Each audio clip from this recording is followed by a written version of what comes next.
జై శ్రీమన్నారాయణ. జ్ఞానానందవయం దేవం నిర్మలా స్ఫటికాకృతిం ఆధారం సర్వవిద్యానాం హయగ్రీవం పాస్పయ ఆపదాపహర్తారం ధాతారం సర్వసంపదాం లోకాభిరామం శ్రీరామం భూయో భూయో నమామ్యం. మనము ఈ వీడియోలో సెప్టెంబర్ నెల ద్వాదశ రాశుల వారి యొక్క ఫలితాల గురించి మనం తెలుసుకుందాం. ఈ మాస ఫలితాల్లో ముఖ్యంగా రవి, కుజ, శుక్ర, బుధ గ్రహాలు ప్రముఖమైన పాత్రను వహిస్తాయి. ఆ గ్రహాలు ఏ స్థానాలుంటే శుభ ఫలితాలు ఇస్తాయి, ఏ స్థానాలుంటే అశుభ ఫలితాలు ఇస్తాయి అనే దాని గురించి మనం ఇప్పుడు తెలుసుకుందాం.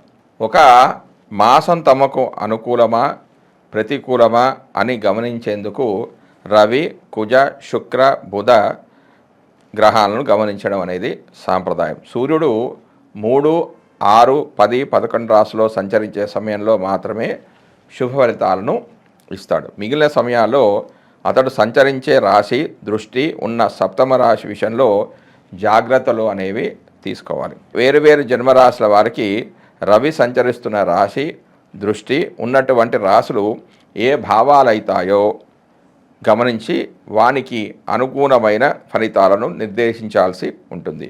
రవి గోచారంలో వ్యతిరేకంగా ఉన్న సమయంలో అధికార ప్రభుత్వ సంబంధమైన సమస్యలు, అనారోగ్య లోపాలకు, మానసికమైన ఒత్తిడులకు అధికమైన అవకాశం అనేది ఉంటుంది.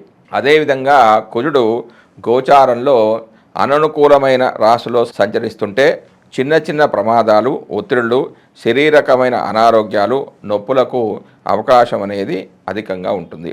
అంతేకాకుండా సామాజికంగా అప్పులు పెరగడం, శత్రుత్వాలు అధికం కావడం కూడా ఉంటుంది. తగిన దాన ధర్మాలు అవసరము అవుతాయి. 3, 6, 11 రాశుల్లో మాత్రమే శుభ ఫలితాలను కుజుడు ఇచ్చినప్పటికీ తాను సంచరిస్తున్న రాశి దృష్టి ఉన్నటువంటి 4, 7, 8 రాశులను కూడా ఫలితాల విషయంలో లెక్కలోకి తీసుకోవాలి. బుధుడు గోచారంలో అననుకూలమైన ప్రదేశాల్లో ఉన్నప్పుడు, అంటే వ్యతిరేక స్థానాల్లో ఉన్నప్పుడు వ్యాపారాదుల్లో లోపాలకు అధికమైన అవకాశం అనేది ఉంటుంది. ఎక్కువగా నష్టాలు వచ్చే అవకాశం అనేది ఉంటుంది. పెట్టుబడులు అనేవి ఫలించవు, స్ఫురణ శక్తి అనేది లోపిస్తుంది, శారీరక చైతన్యం తగ్గిపోయే అవకాశాలు, సూచనలు కూడా ఉన్నాయి. కొంత బలహీన మనస్తత్వం, ఆలోచన తత్వంలో లోపాలకు అవకాశం అనేది ఎక్కువగా ఉంటుంది. రోగ నిరోధక శక్తి లోపించడం వల్ల కలిగే సమస్యలు పెరుగుతాయి. బుధుడు 2, 4, 6, 8, 10, 11 స్థానాల్లో శుభ ఫలితాలను ఇస్తాడు. తాను చూస్తున్న భావాలకు కూడా శుభాన్ని ఇస్తాడు. శుక్రుడు అధిక స్థానాల్లో గోచారిత్యా అనుకూలంగానే ఉన్నప్పటికీ బలహీనమైన గోచార ఫలితాలనిచ్చే స్థానంలో మనోభిష్టాలు నెరవేరక ఇబ్బంది పడుతూ ఉంటారు. శుక్రుడు ఒక రాశిలో సంచరించే కాలంలో మానసికమైన వ్యవహారాలు, ఆకర్షణలలో లోపాలు, ఇబ్బందులకు అవకాశం అనేది ఉంటుంది. శరీరంలో హార్మోన్ల లోపాలు అనేవి ఏర్పడతాయి. సమతుల్యమైన భావాలు దెబ్బతింటాయి. శుక్రుని విషయంలో 6, 7, 10 రాశుల సంచారం మాత్రం చాలా లోపమైనది. 6వ స్థానం సంచారం అధికమైన లోపంగా పరిగణిస్తారు. భార్యాభర్తల మధ్యలో అభిప్రాయ భేదాలకు కూడా ఇటువంటి అంశాలు కారణమవుతాయి. మానసికమైన ఒత్తిడి తీవ్రంగా ఉంటుంది. ఒక నెల రోజులు కొంత ఎక్కువ తక్కువలతో కూడుకున్న రోజుల్లో సంచరించే గ్రహాలు ఇవి. అందువల్ల వీటి ద్వారా కలిగే ఫలితాలు ఆ మాసాదులకు చెంది ఉంటాయి. అయితే శుభ సమయంలో కార్యక్రమం ప్రారంభించి పూర్తి చేయడానికి ఇటువంటి అనుకూల గ్రహ సంచారాల వల్ల ఫలితం అనేది అధికంగా ఉంటుంది. జై శ్రీమన్నారాయణ. జ్ఞానానందవయం దేవం నిర్మలా స్ఫటికాకృతం ఆధారం సర్వవిద్యానాం హయగ్రీవ ఉపాస్పయ. మనము ద్వాదశ రాశుల వారి యొక్క ఫలితాలు, అంటే సెప్టెంబర్ నెలలో మాస ఫలితాల గురించి మనం తెలుసుకుంటున్నాం. అందులో భాగంగా ఈరోజు కర్కాటక రాశి వారి ఫలితాలకు తెలుసుకుందాం. కర్కాటక రాశి వారికి రవి ఇచ్చే ఫలితాలు ఏంటంటే, కర్కాటక రాశి వారికి రవి సెప్టెంబర్ 1 నుంచి 16 వరకు 2వ స్థానంలోను, సెప్టెంబర్ 17 నుంచి 30 వరకు 3వ స్థానంలోనూ సంచరిస్తూ ఉన్నాడు. 2వ స్థానంలో సంచరించేటప్పుడు కొంచెం చెడు ఫలితాలను ఇస్తాడు. అవి ఈ రకంగా ఉన్నాయి. మూర్ఖపు పట్టుదలకు వెళ్తారు, ఆలోచించకుండా మాట్లాడుతూ ఉంటారు, మనో సంకటం అనేది ఏర్పడుతుంది, మిత్రులతో శత్రుత్వం అనేది ఏర్పడే అవకాశం ఉంది, వృధాగా ప్రయాణాలు చేస్తారు. ఇందులో కేవలం 20% మాత్రమే చెడు ఫలితాలు అనేవి జరుగుతాయి. కారణం ఏంటంటే ఇందులో సువర్ణమూర్తిగా సంచరిస్తున్నాడు కాబట్టి 3వ స్థానంలో సంచరించేటప్పుడు శుభ ఫలితాలను ఇస్తాడు. ఆరోగ్యం బాగుపడడం లాంటి జరుగుతుంది, ఇష్టకార్య సిద్ధిగా కూడా కలుగుతుంది, బంధుమిత్రులతో ఇష్టాగోష్ఠి అనేది జరుగుతుంది, శత్రువుల మీద ఆధిపత్యం అనేది వహిస్తారు, మిత్రుల యొక్క సహకారం అనేది లభిస్తుంది, కీర్తి సుఖం కలుగుతాయి.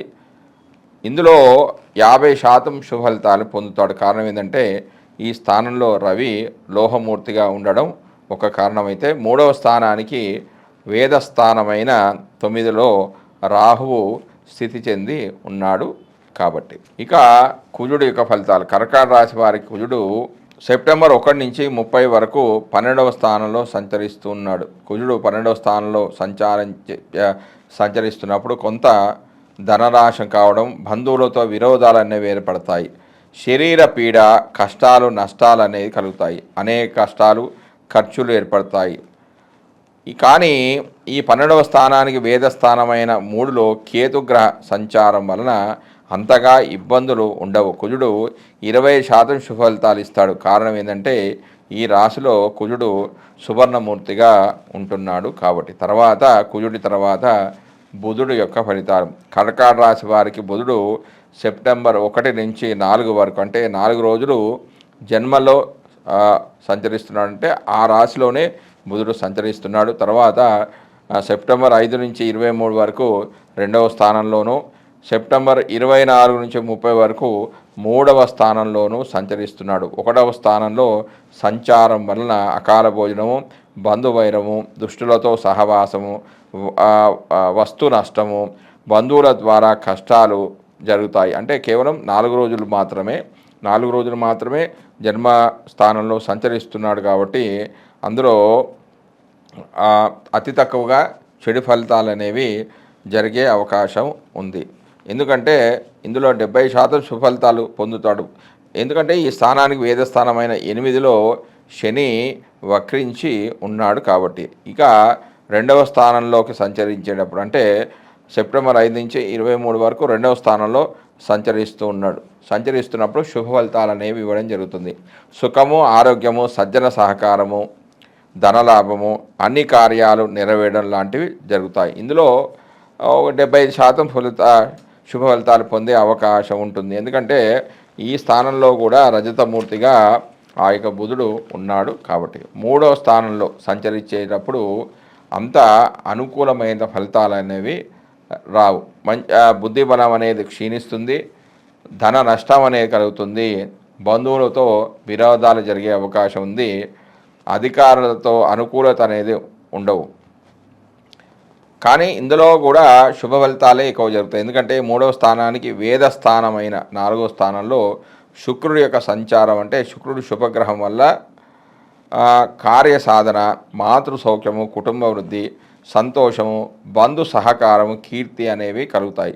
100% శుభ ఫలితాలు జాతకుడు పొందుతాడు. కారణం ఏంటంటే ఈ రాశిలో బుధుడు సువర్ణమూర్తిగా ఉన్నాడంటే ఏదైనా శుభగ్రహము సువర్ణమూర్తిగా ఉంటే చెడు ఫలితాలు అనేవి తగ్గిపోతాయి, శుభ ఫలితాలు అనేవి ఎక్కువగా జరిగే అవకాశం ఉంది. తర్వాత గురుడు యొక్క ఫలితాలు. గురుడు కర్కాటక రాశి వారికి సెప్టెంబర్ 1 నుంచి 30 వరకు 11వ స్థానంలో సంచరిస్తున్నాడు. అంటే లాభస్థానంలో సంచరిస్తున్నాడు. ఏ గ్రహం అన్నా, శుభగ్రహం కానివ్వండి, పాపగ్రహం కానివ్వండి, 11వ స్థానంలో సంచరిస్తే ఆ గ్రహము శుభ ఫలితాలనే ఇస్తుంది. ఆ 11వ స్థాన ఫలితాలు అంటే గురువు ఇచ్చే ఫలితాలు ఏ విధంగా ఉన్నాయి అంటే అన్ని రకాలుగా అభివృద్ధి అనేది జరుగుతుంది, బలము పెరుగుతుంది, తేజస్సు అనేది పెరుగుతుంది, జయం అనేది కలుగుతుంది, కుటుంబ వృద్ధి అనేది కలుగుతుంది, మంత్రసిద్ధి కలుగుతుంది, సంతాన ప్రాప్తి, నూతన ఉద్యోగ వ్యాపారాలు అనేవి కలిసి వస్తాయి. కానీ ఈ స్థానానికి వేదస్థానం అంటే 11వ స్థానంలో శుభగ్రహం ఉన్నప్పుడు అక్కడ ఆ జన్మరాశి నుంచి 8లో ఏదన్నా గ్రహం ఉంటే ఆ వేద వల్ల ఫలితాలు కొంచెం తారుమారయ్యే అవకాశం ఉంది. 8లో శని సంచారం వలన అంతగా శుభ ఫలితాలు అనేవి ఉండవు. అంటే పాపగ్రహం ఉంది కాబట్టి అంత ఫలితాలు ఉండవు. కాబట్టి కేవలం 50% శుభ ఫలితాలు మాత్రమే పొందుతారు. దీనికి మరో కారణం ఏంటంటే గురుడు ఈ రాశిలో తామ్రమూర్తిగా సంచరిస్తున్నాడు. కాబట్టి గురుడి తర్వాత శుక్రుడి యొక్క ఫలితాలు. కర్కాటక రాశి వారికి శుక్రుడు సెప్టెంబర్ 1 నుంచి 18 వరకు 3వ స్థానంలో సంచరిస్తున్నాడంటే నీచ స్థానం, అంటే కన్యా రాశిలో సంచరిస్తున్నాడు. కన్యా రాశిలో శుక్రుడు నీచ ఫలితాలను ఇస్తాడు. తర్వాత సెప్టెంబర్ 19 నుంచి 30 వరకు 4వ స్థానంలో, అంటే 4వ స్థానం ఏమైంది శుక్రుడికి? తులారాశి అయింది. తులారాశి అనేది శుక్రుడికి సొంత రాశి, అంటే స్వక్షేత్రము. 3వ స్థానంలో మిశ్రమ ఫలితాలు అనేవి వస్తాయి. తల తిప్పడము, ధన వ్యయం కావడము, శత్రువులు పెరగడము, వ్యాపార నష్టం వంటి స్వల్ప వ్యతిరేక ఫలితాలతో పాటుగా కొంచెము శుభ ఫలితాలు కూడా జాతకుడు పొందుతాడు. ఇందులో 50% శుభ ఫలితాలు, 50% పాప ఫలితాలు పొందే అవకాశం ఉంది. ఎందుకంటే శుక్రుడు ఈ రాశిలో తామ్రమూర్తిగా ఉంటున్నాడు. కాబట్టి 4వ స్థానంలో శుభ ఫలితాలను ఇవ్వడం అనేది జరుగుతుంది. అవి ఈ రకంగా ఉన్నాయి. బంధు సౌఖ్యము, మాతృ సౌఖ్యము, గృహలాభం అనేది కలుగుతుంది. బంధుమిత్రుల సహకారం లభిస్తాయి. వినోదయాత్రలు అనేవి చేస్తారు. ఈ స్థానంలో శుక్రుడు 70% శుభ ఫలితాలను ఇస్తాడు. కారణం ఏంటంటే ఈ రాశిలో రజతమూర్తిగా ఉంటున్నాడు, అంటే వెండి మూర్తిగా ఉంటున్నాడు. కాబట్టి శని యొక్క ఫలితాలు. కర్కాటక రాశి వారికి శని ఈ నెల మొత్తం కూడా 8వ స్థానంలో సంచరిస్తున్నాడు. అంటే సెప్టెంబర్ 1 నుంచి 30 వరకు 8వ స్థానంలో సంచరిస్తున్నాడు. దీని ద్వారా అష్టమంలో శని సంచారం, శని 12లో కానీ 1లో కానీ 2 కానీ 4 కానీ 8 స్థానాల్లో సంచరిస్తే అనేక విధాలైన బాధలు పెట్టడం అనేది జరుగుతుంది. అవేంటంటే అపమృత్యు భయం, రోగాల ద్వారా బాధలు కలుగుతాయి, డబ్బులు బాగా ఖర్చు అవుతాయి, ఎక్సైట్మెంట్ అంటే ఆతృత అనేది ఎక్కువగా ఉంటుంది, వ్యవహారంలో అనేక చిక్కులు అనేవి ఏర్పడతాయి, కుటుంబానికి దూరంగా వెళ్ళడం అనేది జరుగుతుంది. ఇందులో అతి తక్కువ చెడు ఫలితాలు జరిగే అవకాశం ఉంది. అంటే శని తన స్వక్షేత్రంలో, అందులో కూడా తన మూల త్రికోణంలోనే ఉంటున్నాడు. కాబట్టి తన సొంత ఇంట్లో ఉన్నప్పుడు అంతగా పెద్దగా బాధలు పెట్టడు. ఇక రాహు యొక్క ఫలితాలు. కర్కాటక రాశి వారికి రాహువు సెప్టెంబరు 1 నుంచి 30 వరకు, అంటే ఈ నెల మొత్తం కూడా భాగ్యస్థానంలో సంచరిస్తున్నాడు. 9వ స్థానంలో సంచరిస్తున్నాడు. అంటే ఒక పాపగ్రహము భాగ్యస్థానం, ఒక శుభస్థానంలో ఉంటే ఆ ఇబ్బందులే కలగజేయడం అనేది జరుగుతుంది. అవి ఏంటంటే పశు నష్టం కావడం, ధనధాన్య నష్టం కావడం, అందులో అతి తక్కువ శుభ ఫలితాలు అవుతాయి. శరీర బలం అనేది పెరుగుతుంది, మాటకు కొంచెం విలువ అనేది పెరుగుతుంది. కానీ ఇందులో కేవలం 20% మాత్రమే చెడు ఫలితాలు జరిగే అవకాశం ఉంది. ఎందుకంటే రాహువు ఇందులో సువర్ణమూర్తిగా ఉంటున్నాడు. కాబట్టి కేతువు యొక్క ఫలితాలు. కేతువు ఈ నెల మొత్తం, సెప్టెంబర్ నెల మొత్తం కూడా 3వ స్థానంలో సంచరిస్తూ ఉన్నాడు. అంటే పాపగ్రహాలు 3, 6, 11 స్థానాల్లో సంచరించినప్పుడు మంచి ఫలితాలు అవుతాయి. ఎందుకంటే 3, 6, 11 అనేవి ఇవి పాప స్థానాలు. కాబట్టి సోదరుల సహకారం అనేది లభిస్తుంది. అంటే 3వ స్థానము విక్రమ స్థానము, బలస్థానము, సోదరుల యొక్క స్థానం. సోదరుల యొక్క సహకారం అనేది లభిస్తుంది. శారీరక బలం అనేది పెరుగుతుంది. ప్రజల్లో తన యొక్క మాటకు విలువ అనేది పెరుగుతుంది. వాటితో పాటుగా కొన్ని వ్యతిరేక ఫలితాలు కూడా జాతకుడు పొందే అవకాశం ఉంది.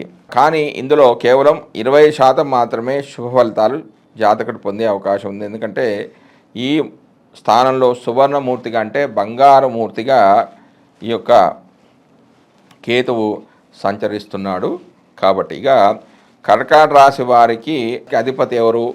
చంద్రుడు. మరియు ఇందులో ఉన్న నక్షత్రాలు ఏమిటి? పునర్వసు, పుష్యమి, ఆశ్లేష.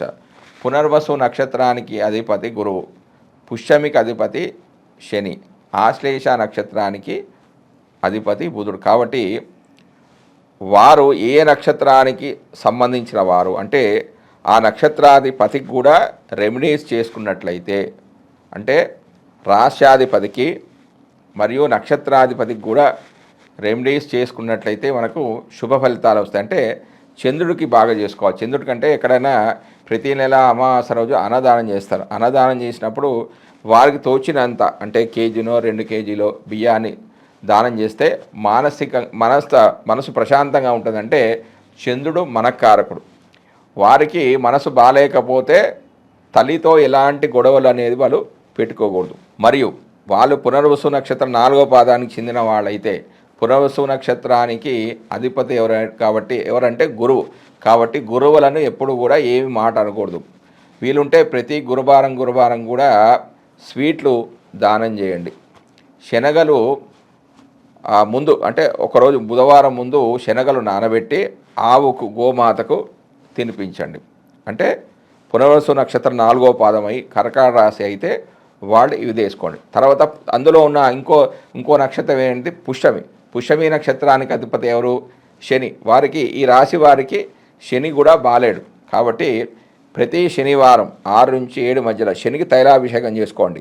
నీలాంజన సమాభాసం రైపుత్రమగజం ఛాయా మాతాండ సంభూతం తం నమామి శనేశ్వరం ఈ మంత్రం చదువుకోండి. లేకుంటే ఓం శం శనియే నమః ఇది చదువుకున్నా కూడా మంచి ఫలితాలు వస్తాయి. అంటే శని హోరా సమయంలో 6 నుంచి 7 మధ్యలో ఈ మంత్రాన్ని చదువుతుంటే కొంచెం చిన్న గ్లాసే, పెద్ద ఖర్చుతో కూడుకున్నది కూడా కాదండి. కొంచెం నల్ల నువ్వుల నూనె పోస్తూ ఒక 108 సార్లు ఓం శం శనియే నమః లేకపోతే నీలాంజన సమాభాసం రవిపుత్రమేమాగజం ఛాయా మాతాండ సమూతం తం నమామి శనీశ్వరం ఈ మంత్రాన్ని చదువుకొని చేసినా కూడా ఆ నక్షత్రాధిపతి ఆ పుష్యమి నక్షత్రం ఎవరిదో వాళ్ళకి మంచి ఫలితాలు ఉంటాయి. ఇంకా ఇందులో ఉన్న ఇంకో నక్షత్రం ఏంది?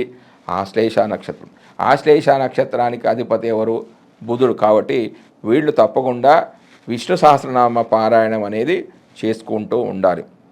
అంటే బుధుడికి చేసుకోవాలి, మరియు రాశికి అధిపతి అయిన చంద్రుడు కూడా చేసుకున్నట్లయితే వీళ్ళకి మంచి ఫలితాలు అనేవి వస్తాయి. జై శ్రీమన్నారాయణ.